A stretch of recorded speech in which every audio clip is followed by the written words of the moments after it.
I hope आ गया होगा। हमने बहुत चीजें देखी थी कल। क्या क्या देखा था भाई हमने? एक तो देखा था हमने अभिक्रिया का वेग, कि किस प्रकार से हम किसी भी केमिकल रिएक्शन के रेट को डिफाइन कर सकते हैं, वेग को परिभाषित कर सकते हैं। उसके बाद फिर हमने देखा था कि समय सांद्रता ग्राफ में अभिकारक तथा उत्पाद रिएक्टेंट और प्रोडक्ट की कॉन्सेंट्रेशंस के साथ में किस तरह से चेंज होता है। उसके बाद फिर हमने देखा उनके टाइप्स। मैंने 3 प्रकार बताए थे आप लोगों को, जिसमें से एक हमने कर लिया था। कौन सा किया था भाई? प्रारंभिक वेग हम कर चुके थे। और हमने देखा था कि ये जो वेग होता है ये बाकी तीनों की तुलना में सबसे अधिकतम होता है। मैंने रीजन भी बताया था आप लोगों को। क्या बताया था भाई? क्योंकि इसमें जो सांद्रता होती है या जो अभिकारक की सांद्रता होती है वह स्टार्टिंग में सबसे मैक्सिमम होती है। तो मैक्सिमम होने के कारण इसका जो मान मिलेगा, इसकी जो वैल्यू मिलेगी वो हमें मैक्सिमम मिलेगी। मतलब ऐसा कह सकते हैं कि ये जो रेट होता है वो सभी वेगों का गॉडफादर होता है। गॉडफादर मतलब दादा पर दादा होता है। आइए दूसरे प्रकार के वेगों पर भी चर्चा करके देख लेते हैं, उन पर भी डिस्कशन करते हैं। आज हम पढ़ेंगे दूसरे नंबर का, बड़ा इंटरेस्टिंग, बड़े ध्यान से समझना भैया। आज का जो दूसरा है हमारा वो है तात्क्षणिक तात्क्षणिक वेग, और इंग्लिश में इसका क्या नाम हो जाएगा भाई?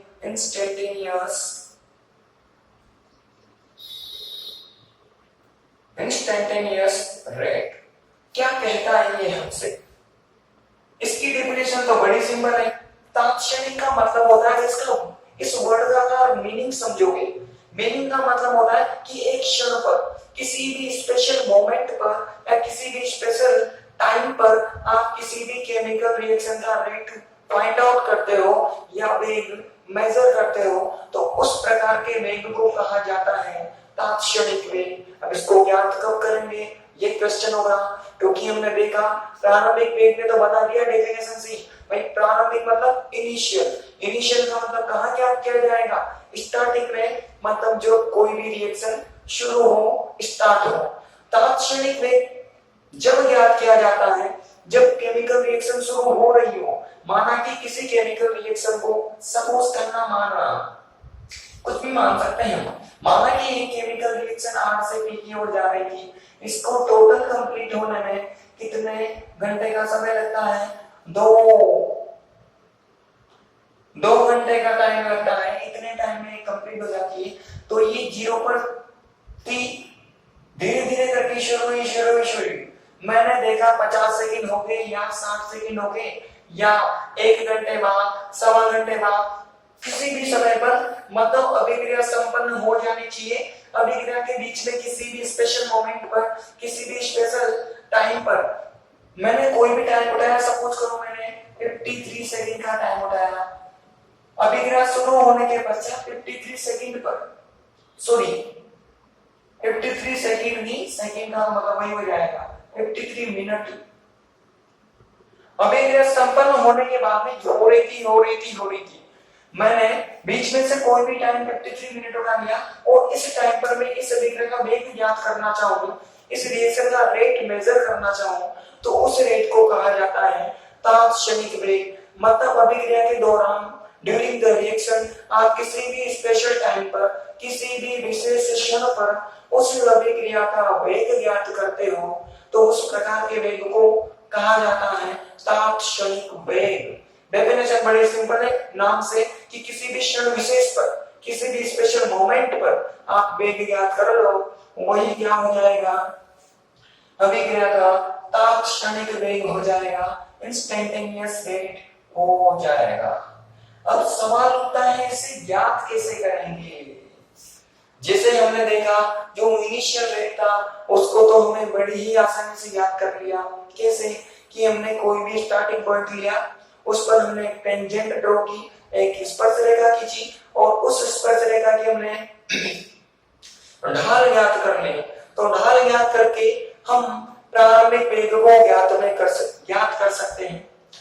तो क्या इसको भी वैसे ही ज्ञात कर सकते हैं? समझते हैं। जब हमने तात्क्षणिक वेग से पूछा क्या भैया तेरे को कैसे ज्ञात करते हैं, तो उसने बड़े ही सिंपल भाषा में हमें आंसर किया कि भैया जब हमारे गोल आधार को, हमारे इनिशियल रेट को ही आप अगर स्पर्श रेखा से ज्ञात कर सकते हो तो हमें तो इजीली आप स्पर्श रेखा से ज्ञात कर ही सकते हो, क्योंकि वो तो हमारे गोल आधार है, उनका द्रव्यमान बहुत ज्यादा होता है, हमारा द्रव्यमान बहुत कम है उनकी तुलना में। तो इसने सिंपल भाषा में कहा कि आपने अगर इनिशियल रेट को स्पर्श रेखा के द्वारा ज्ञात किया है तो आप हमें भी उसी स्पर्श रेखा के द्वारा ज्ञात कर सकते हैं। कैसे करेंगे? क्या हमें पता है दुनिया में कितनी भी केमिकल रिएक्शन संपन्न हो, उनका अगर हमें वेग निकालना है तो उनका वेग केवल एक प्रकार के ग्राफ से ही ज्ञात किया जा सकता है। अरे कौन से ग्राफ से? अभिकारक वाले ग्राफ से कैलकुलेट कर सकते हो आप। ऐसा ही आता था क्या? बिल्कुल ऐसा ही आता था, ऐसी ही शक्ल होती थी। अब हमने प्रारंभिक में यहाँ पर कोई पॉइंट लिया था, अभी मैंने तात्क्षणिक बोला, स्पेशल टाइम बोला, तो विकिरण संपन्न हो रही है, हो रही है, हो रही है, हो रही है, हो रही है, हो रही है। कोई भी इस वाले बीच में कोई भी टाइम लो, मैंने यहाँ लिया हो, यहाँ लिया हो, यहाँ लिया हो, कहीं भी ले लो, कहीं भी। मैंने बाय द वे कहां पर ले लिया? यहाँ पर एक स्पेशल टाइम लिया और इस पर मैंने क्या खींच दी भाई? स्पर्श रेखा खींच दी। ये भाई देखो मैंने इस पर क्या खींची? स्पर्श रेखा खींची। और इसकी क्या ज्ञात कर लो भैया?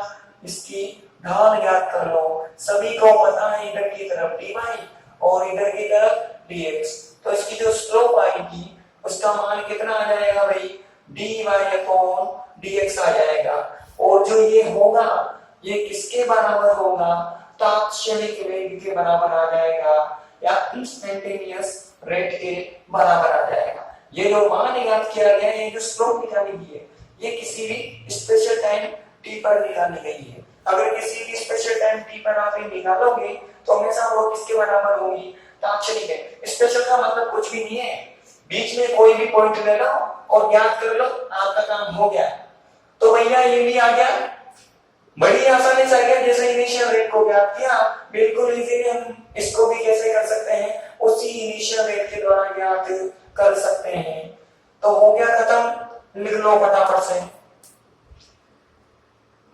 लिखो इसकी डेफिनेशन, लिखो भाई। किसी विशेष क्षण पर, किसी विशेष क्षण पर, किसी विशेष क्षण पर अभिक्रिया का वेग, किसी विशेष क्षण पर अभिक्रिया का वेग उसका तात्क्षणिक वेग कहलाता है, उसका तात्क्षणिक वेग कहलाता है। ठीक, कर लो भाई, जल्दी से ग्राफ करो। मैं इंग्लिश वालों को लिखवाता हूँ ना, इंग्लिश वाले बच्चे लिखो जल्दी। The rate of reaction at special time, the rate of reaction at special time is called instantaneous rate. The rate of reaction at special time is called instantaneous rate.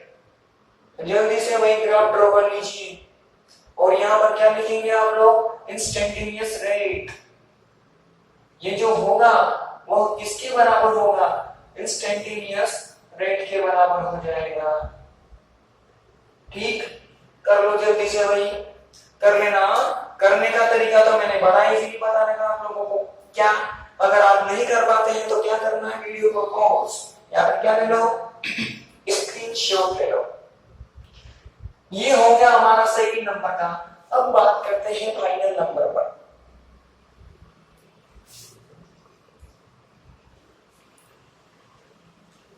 सबसे अंतिम और सबसे आखिरी नाम क्या होगा भाई इसका? औसत वेग। औसत वेग, और इंग्लिश में बोल देंगे तो क्या हो जाएगा भाई? Average rate. ठीक, अब इसके लिए हमें डेफिनेशन चाहिए और इसको ज्ञात करने का तरीका चाहिए। तो इसकी डेफिनेशन तो बड़ी आसान है। कैसे निकालेंगे भाई? हम बचपन में औसत कैसे निकालते थे? अरे औसत को जैसे एवरेज दिखाते थे हम बचपन में छोटी क्लासों में, वैसे ही इसको क्या कर सकते हैं हम कैलकुलेट कर सकते हैं। क्या कर सकते थे हम एवरेज में, हम ऊपर वाली क्वांटिटीज को टोटल कर देते थे और नीचे वाली क्वांटिटीज को टोटल कर देते थे। दोनों का डिवाइड कर दो, दोनों का डिवाइड कर दोगे तो आपको कोई ना कोई क्या मिल जाएगा, एक एवरेज मिल जाएगा, औसत मिल जाएगा। इसको भी याद करने का तरीका वही है। अब ऊपर की तरफ हमारे क्या आती है कंसंट्रेशन, नीचे की तरफ क्या आता है टाइम। तो करना क्या है, ऊपर की तरफ करते क्या है कंसंट्रेशन का चेंज करते हैं, चेंज उसमें हम परिवर्तन लिखते हैं, और नीचे की तरफ किसका परिवर्तन आता है टाइम का परिवर्तन आता है। तो टोटल मान लेना है, अभी मैंने बोला कि ऊपर की तरफ का टोटल मान, नीचे की तरफ का टोटल मान डिवाइड कर दोगे तो आपको किसका मान मिल जाएगा, किसकी वैल्यू मिल जाएगी, औसत वेग की वैल्यू मिल जाएगी। तो इसमें भी वही करना है, सांद्रता का कुल परिवर्तन निकालना है और नीचे की तरफ क्या करना है समय का कुल परिवर्तन निकालना है। ऊपर की तरफ टोटल चेंज इन कंसंट्रेशन और नीचे की तरफ टोटल चेंज इन टाइम, दोनों को डिवाइड कर दोगे तो आपको किसका मान मिल जाएगा, औसत वेग का मान मिल जाएगा। ठीक, औसत वेग बराबर क्या किया हमने, सांद्रता का कुल परिवर्तन, सांद्रता का या सांद्रता में कुल परिवर्तन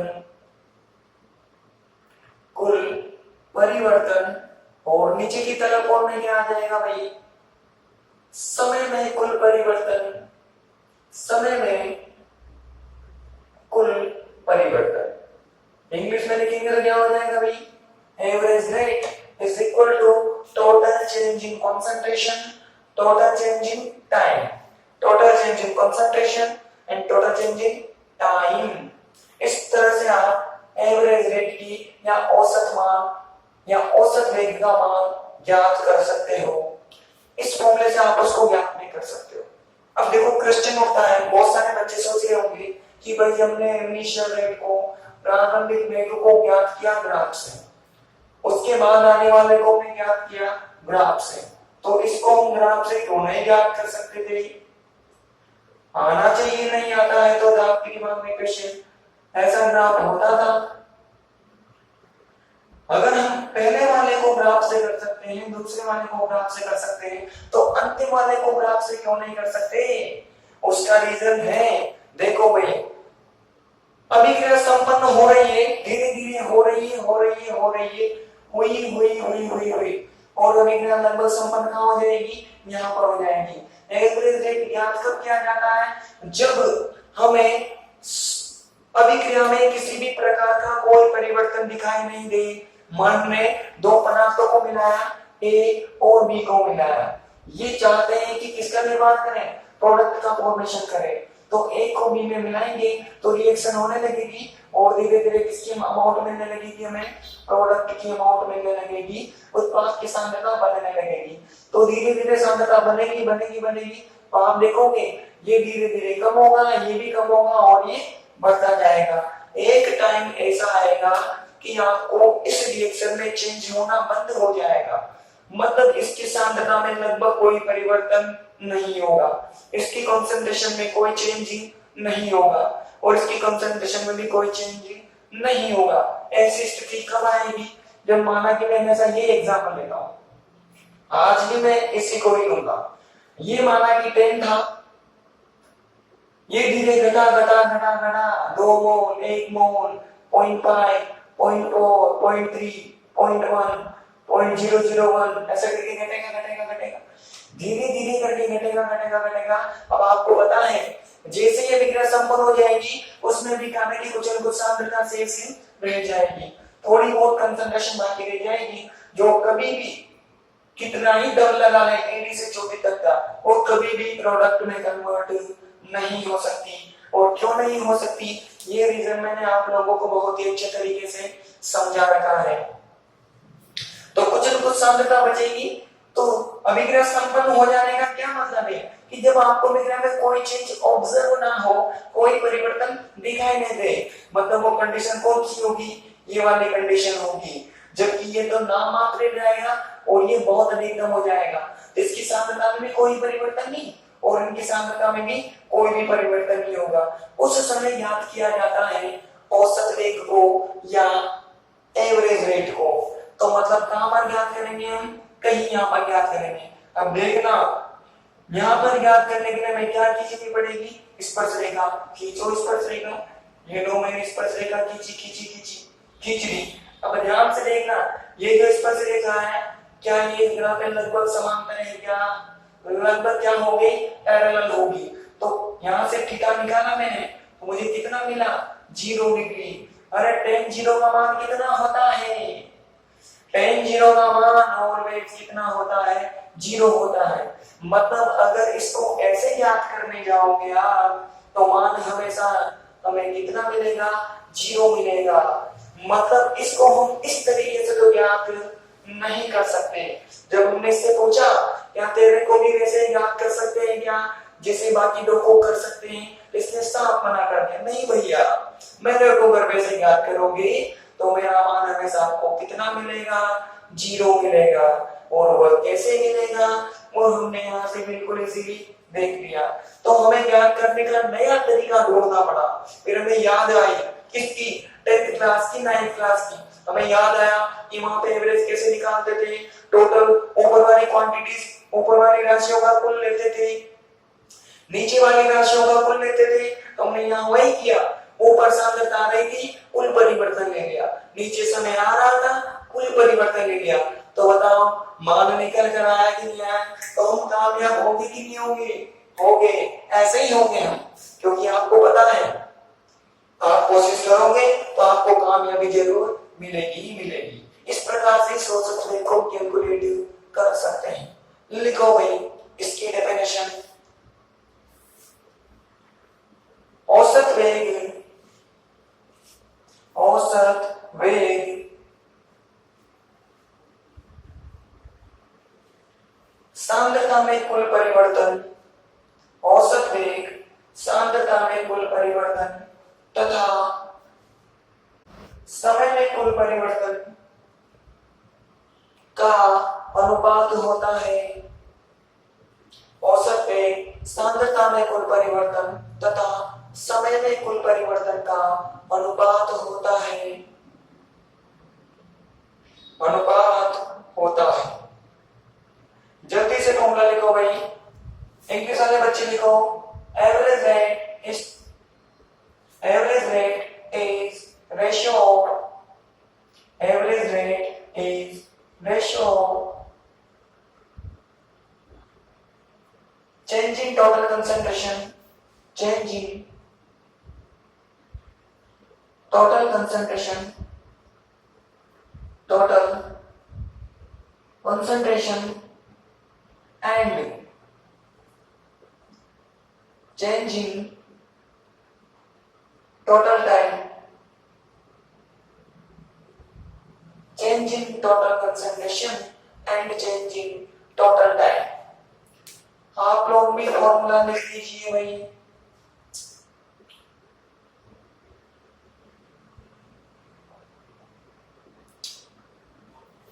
ठीक, अब देखो अगर इसको आगे हम और अच्छे से सोल्व करना चाहें तो सांद्रता को कैसे लिखा जाता है, C से, और टाइम को कैसे लिखा जाता है, T से। परिवर्तन का मतलब हमें चेंज करना है। अब देखो यहाँ पर चेंज छोटा है कि बड़ा, आपको पता है चेंज को दो प्रकार से रिप्रेजेंट किया जाता है, एक तो डी से और एक डेल्टा से। अब यहाँ पर टोटल चेंज देखना है हमें, पहले 10 था तो घटते घटते कितना हो गया था, 001। अब इसको इसमें से इसको घटाओगे तो आपको जो परिवर्तन मिलेगा या जो चेंज मिलेगा वो बड़ा होगा, बड़ी वैल्यू होगी। इस वजह से इसको डी से ना दिखाकर किससे दिखाया जाता है, डेल्टा से। तो R बराबर क्या हो जाएगा, delta C upon delta T। और आगे पता है ना आपको क्या ऐड करते हैं हम, प्लस और माइनस। प्लस हमेशा किसके लिए, प्रोडक्ट के लिए, और माइनस किसके लिए, रिएक्टेंट के लिए, ये उत्पाद के लिए और ये अभिकारक के लिए। तो आप इसको इस प्रकार से भी रिप्रेजेंट कर सकते हो। लिख लो जल्दी से भाई, ये होंगे हमारे तीनों प्रकार के वेग, इनिशियल मतलब प्रारंभिक, इंस्टेंटेनियस मतलब तात्क्षणिक, और एवरेज मतलब औसत। अब हम बात करेंगे कुछ न्यूमेरिकल्स पर। क्योंकि आपको पता है ये डेफिनेशन तो बहुत कम पूछी जाती है, इनमें से जो बेसिकली जो पूछा जाता है वो होता क्या है, न्यूमेरिकल्स। तो हमें न्यूमेरिकल करना आना चाहिए कि किस प्रकार से न्यूमेरिकल को हमें अटेम्प्ट करना है। तो लिखिए नंबर 1, निम्न अभिक्रिया के लिए, निम्न अभिक्रिया के लिए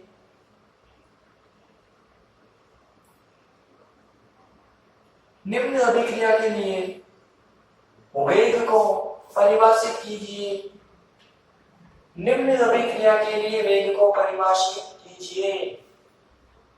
define rate for the following reaction, define rate for the following reaction. लिख लीजिए नंबर 1, ए प्लस बी कहां की तरफ जा रहे हैं भाई, सी प्लस डी की तरफ, तो ये दोनों क्या हो जाएंगे, अभिकारक। और ये क्या हो जाएगा, उत्पाद, मतलब प्रोडक्ट, और क्या हो जाएगा, रिएक्टेंट। हमें इसके लिए रेट डिफाइन करना है, रेट ज्ञात करना है। तो हमें पता है अभिकारक की सांद्रता में परिवर्तन बोलो या उत्पाद की सांद्रता में परिवर्तन बोलो, दोनों से ही हम वेग का मान ज्ञात कर सकते हैं। ठीक, तुमने लिखा वेग बराबर 4, अभी 2 अभिकारक है और 2 उत्पाद है। पहले इस पर गौर किया, इसकी मैं सांद्रता लिखना चाहूंगा तो बताओ ए को बॉक्स में बंद कर दूं, ऐसे ही करते थे बचपन में। अगर एक इस कंसंट्रेशन को दिखाना है, इसको बॉक्स में बंद कर दो, मतलब इसकी कंसंट्रेशन हो जाएगी। चेंज दिखाना है तो आगे छोटा चेंज होना है, तो मैं किसका, डी का, तो डी और नीचे की तरफ क्या हो जाएगा, dt हो जाएगा। अब अभिकारक है, रिएक्टेंट है, तो कौन सा साइन लगाना है, माइनस साइन लगाना है। ये तो हमने किसके रेस्पेक्ट में कर दिया, ए अभिकारक के रेस्पेक्ट में कर दिया। नहीं, हम तो ए के रेस्पेक्ट में नहीं करना चाहते, किसके रेस्पेक्ट में करना चाहते हैं, बी के रेस्पेक्ट में। ये लो भाई, बी के रेस्पेक्ट में करना है तो ये लो, ये होगी बी की कंसंट्रेशन, ये हो गया इसमें चेंज, और ये हो गया टाइम में चेंज। ये भी क्या है, अभिकारक, रिएक्टेंट, तो वापस कौन सा साइन, माइनस साइन।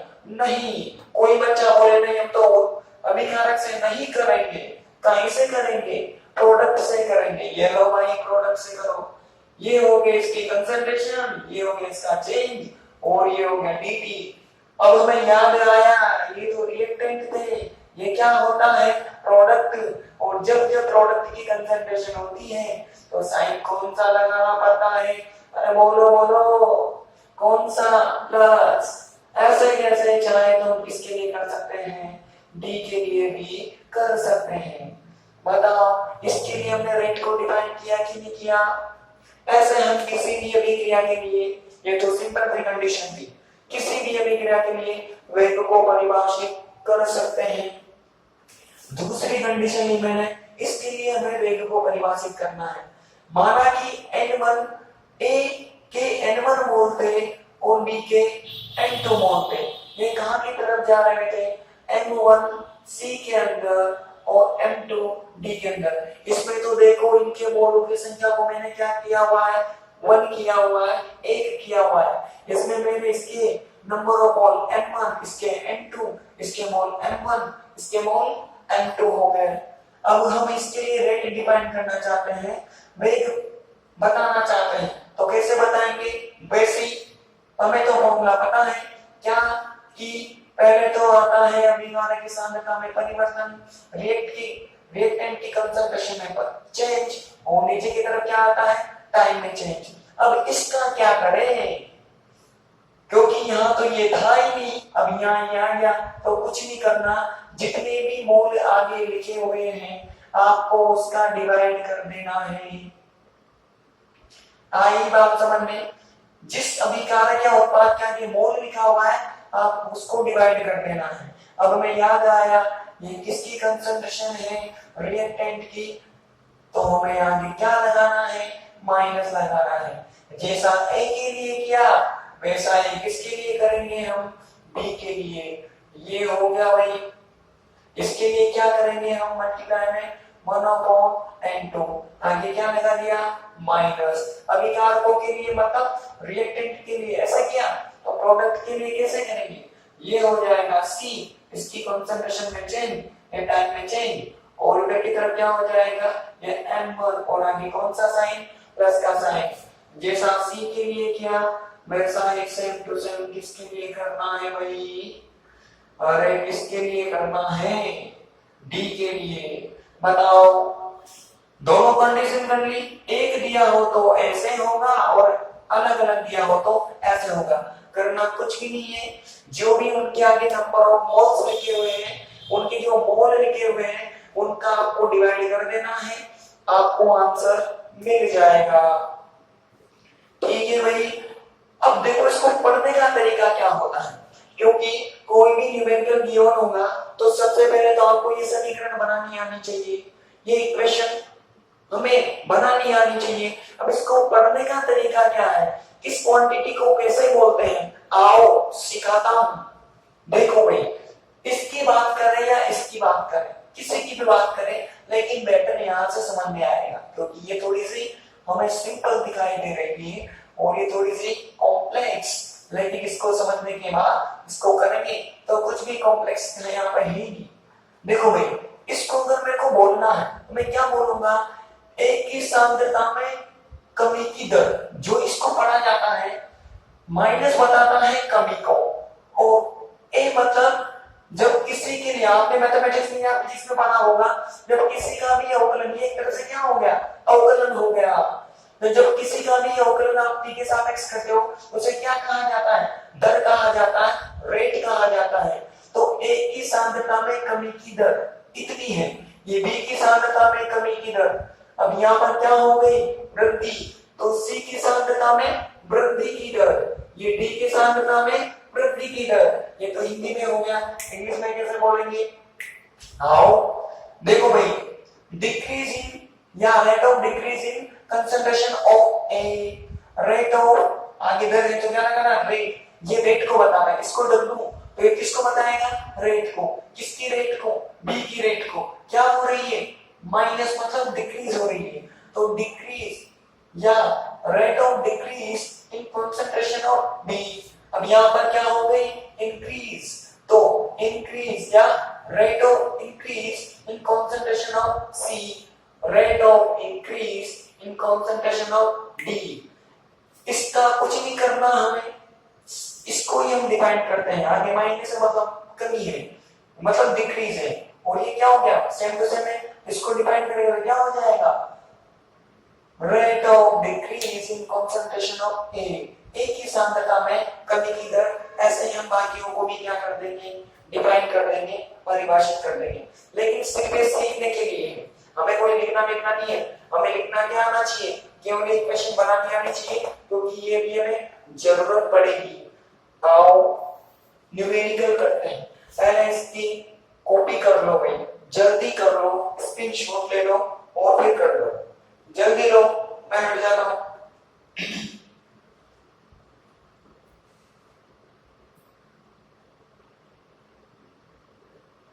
रेडी हो गए यहाँ, अब लिखो अगला क्वेश्चन, निम्न अभिक्रिया में एक ही सांद्रता में कमी की दर, निम्न अभिक्रिया में एक ही सांद्रता में कमी की दर,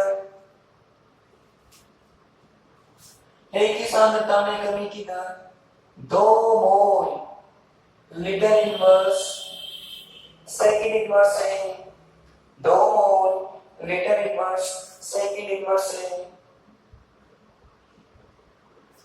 तो नंबर ऑफ पॉइंट लिखिए,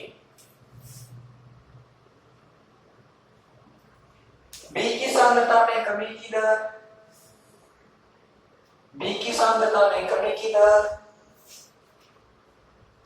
नंबर 2 पॉइंट लिखिए। आपको तो लाइन से लिखना है, इधर ही लिखना है, ये मेरी गलत है, लिखो। दूसरा लिखो, सी की सांद्रता में वृद्धि की दर, सी की सांद्रता में वृद्धि की दर ज्ञात करो, सी की सांद्रता में वृद्धि की दर ज्ञात करो। ठीक, ये आपको करना है, इक्वेशन लिख लो, ये आपको इक्वेशन गिवन की गई है भाई।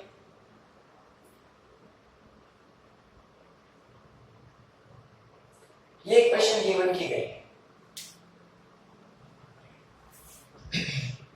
इंग्लिश वाले देखो, in the following reaction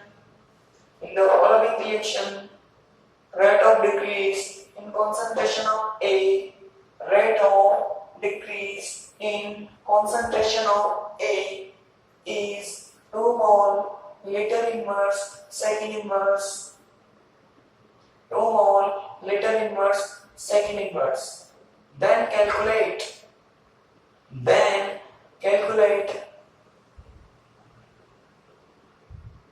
number 1 point, decrease या rate of decrease in concentration of B, rate of decrease in concentration of B, and next लिखो second point, rate of increase in concentration of C.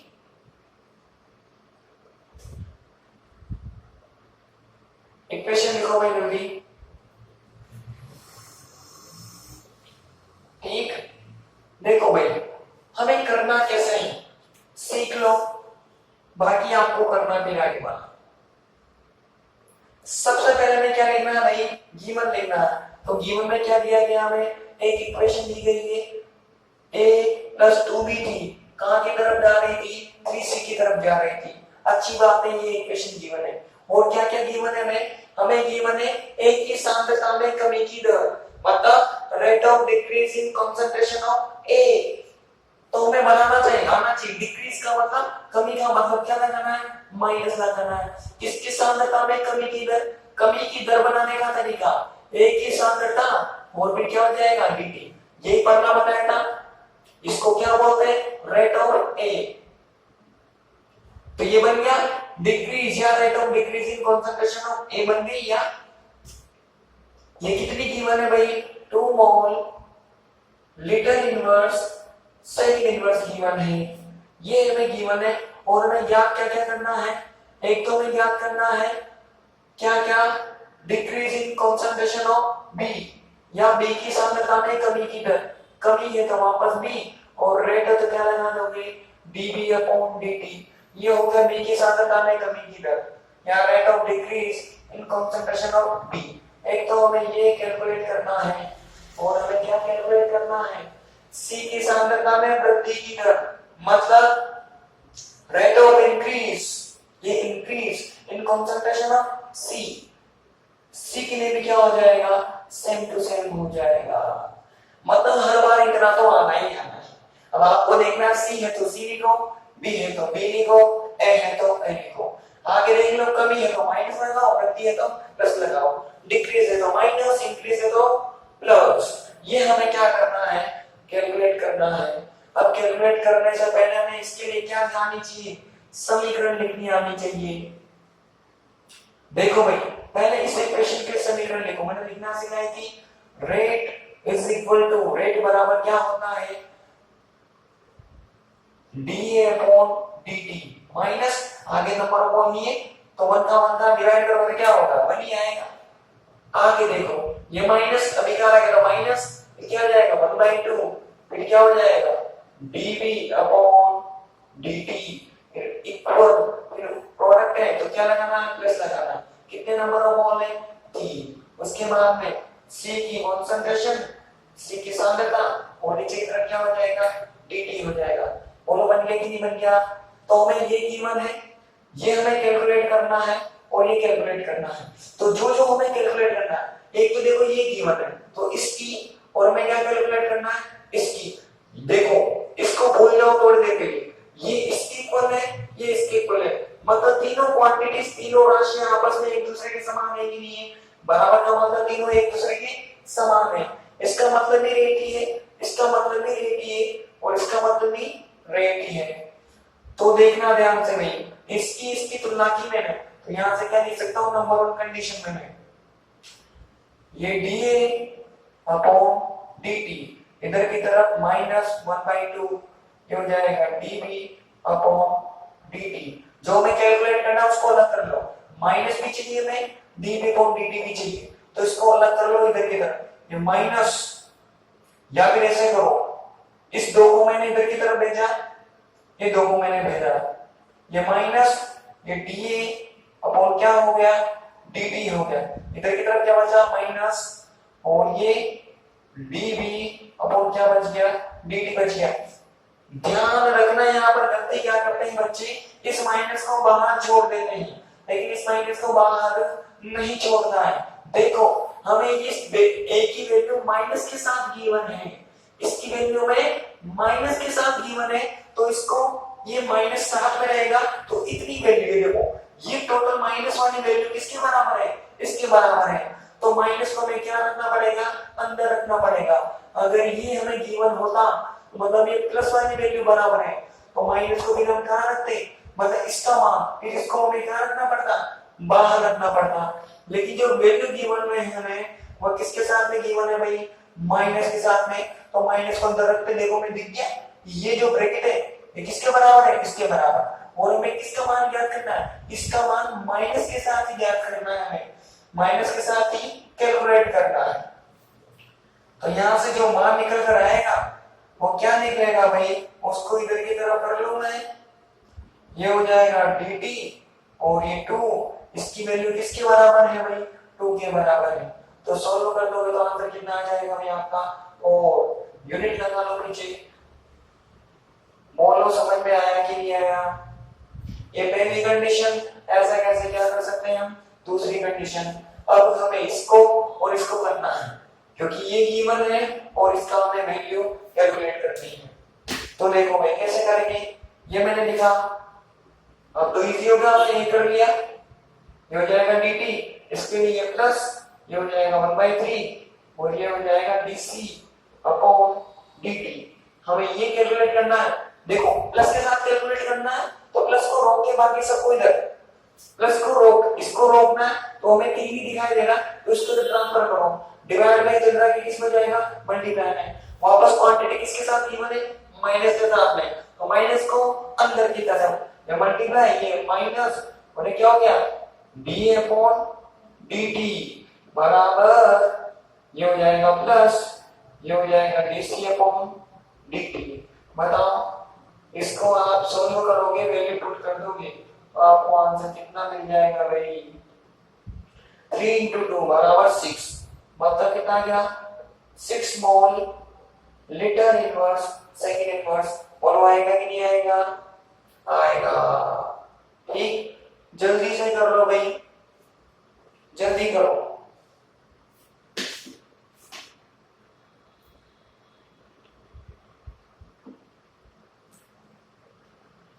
कर लो जल्दी से, screenshot ले लो भाई।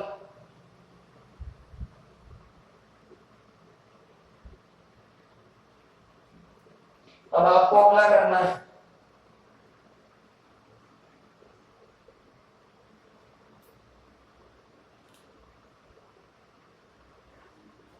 ले लिया होगा, आगे बढ़ते हैं।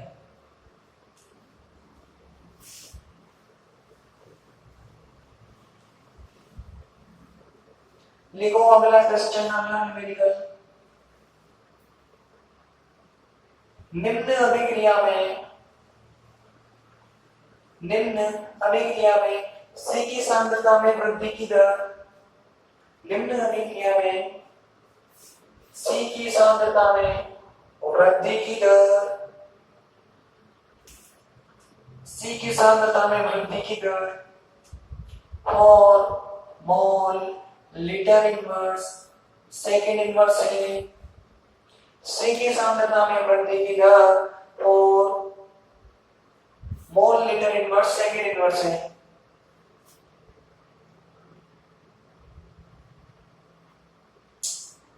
ठीक, नंबर ऑफ पॉइंट या एक साथ ही लिख लो। तो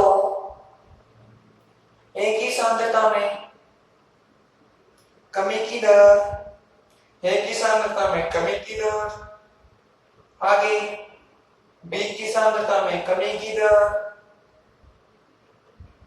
नेक्स्ट सी की तो गिवन है, डी की सांद्रता में वृद्धि की दर ज्ञात करो, ए की सांद्रता में कमी की दर, बी की सांद्रता में कमी की दर तथा डी की सांद्रता में वृद्धि की दर ज्ञात करो। इक्वेशन क्या गिवन है भाई आपको इक्वेशन गिवन है 2a और ये 3b कहां की तरफ जा रहा था, 2c और d की तरफ। लिख लो फटाफट से, इंग्लिश वाले बच्चे लिखो, और the following reaction rate of increase or the following reaction rate of increase in concentration of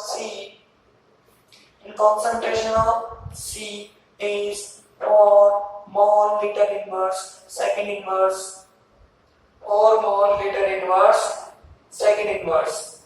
Then calculate rate of decrease in concentration of A and B, rate of decrease in concentration of A and B, and rate of increase